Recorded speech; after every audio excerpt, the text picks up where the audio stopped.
Magandang araw mga bata. Ang pag-aaralan natin ay tungkol sa mga serbisyong pang-imprastruktura sa ating bansa.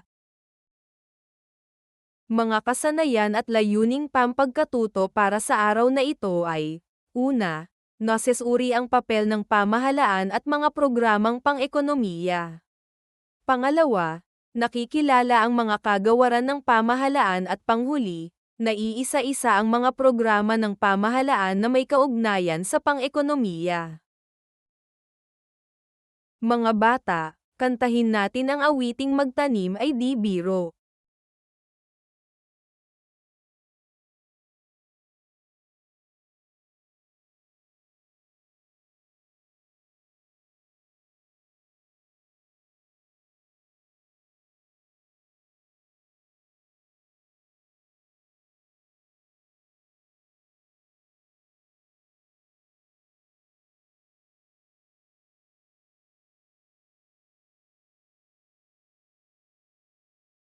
Nagustuhan nyo ba ang inawit natin mga bata?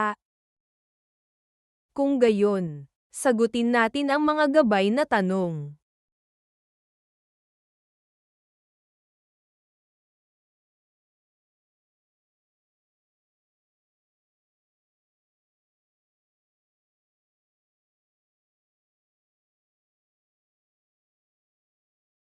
Ang serbisyong pang-imprastruktura ay mga programa ng pamahalaan na may kaugnayan sa gawain sa kalsada, transportasyon, at marami pang iba. Kagawaran ng Teknolohiyang Impormasyon at Komunikasyon o Department of Information and Communications Technology o DITC. Ito ay pangunahing ahensya ng ehekutibong sangay ng pamahalaan na magsisilbing tagapagtatag ng patakaran, plano, koordinasyon, implementasyon, at administratibong entidad na magpaplano, magbubuo, at magtataguyod ng pambansang layunin para sa pag-unlad ng teknolohiyang impormasyon at komunikasyon o ICT. Programang Free Wi-Fi for All.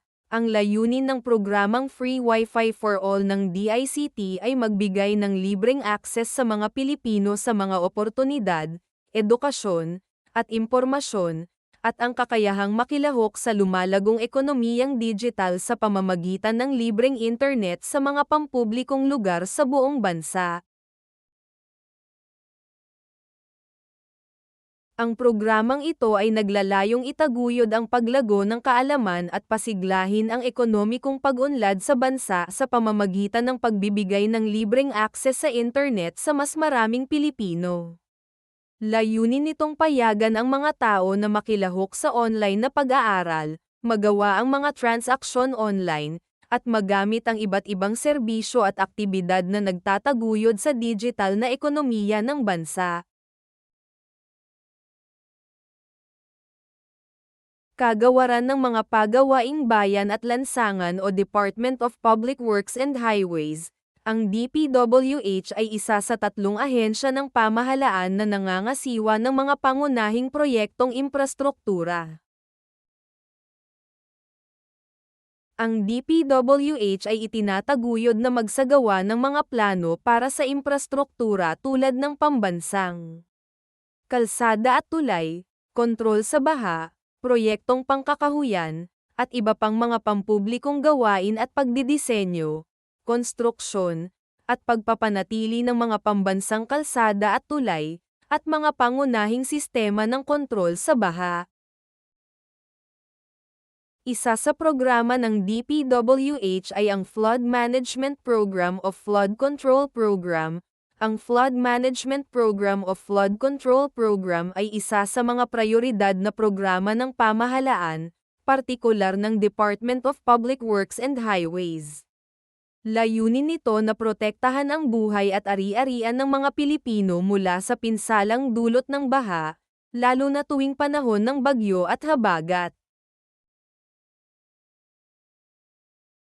Kagawaran ng Transportasyon o Department of Transportation. Ang DOTR ang pangunahing ahensya ng ehekutibong sangay ng pamahalaan na magsisilbing tagapagtatag ng patakaran, plano, programa sayon, koordinasyon, implementasyon, at administratibong entidad para sa pagtataguyod, pag-unlad, at regulasyon ng matibay na sistemang transportasyon at komunikasyon. Aviation at paliparan, ang koneksyong panghimpapawid ay nananatiling mahalagang tagapagtaguyod ng paglago at kaunlaran. Kaya naman, ang DOTR ay patuloy na nagtatayo ng mga bagong pintuan at nagpapabuti, nagreremedyo, at nagpapalago ng antas ng mga kasalukuyang paliparan sa bansa, upang pag-ugnayin at pagbuklurin ang bawat rehiyon ng bansa at ang kanyang mga mamamayan ng mas malapit sa isa't isa.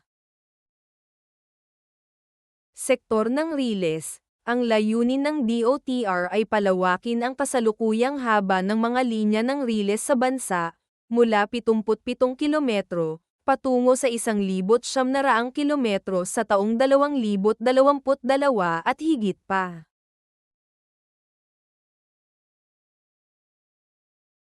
Sektor ng maritime, nakamit ang malalaking pagpapabuti at pagsulong sa mga pantalan sa buong bansa sa lahat ng rehiyon tungo sa pagpapalakas ng konektibidad at mobilidad sa maritime.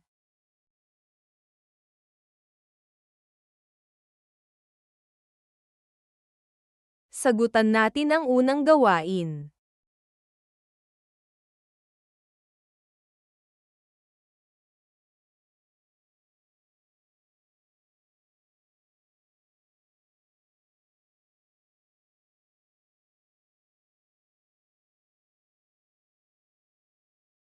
Sagutan natin ang ikalawang gawain.